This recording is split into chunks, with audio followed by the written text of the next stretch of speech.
Brittany with WTI, and I have been so thankful to find this glass amber spray bottle set by Wedama. This is so useful for making your own personal sprays. Because of the amber color, it actually allows you to be able to have the full benefits of your essential oils. That's why essential oils come in a similar colored glass bottle. And if that is what you're wanting to use in your do-it-yourself sprays, I like to do a hairspray where I make rosemary water and add some rosemary essential oils. The spray has a no spray, a stream spray, and then you can have a jet out spray.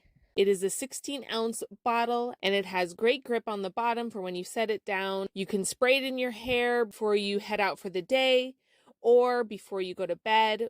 You can also make your own cleaning solution, vinegar, rubbing alcohol, and again, essential oils. Sometimes I put lavender or lemon essential oils. It's just not only very good for so many different reasons for disinfecting, but also smells amazing. And you really need to make sure you have the proper bottle to benefit fully from the quality of the essential oils. This is such a great option and I definitely recommend it. And that's my point of view.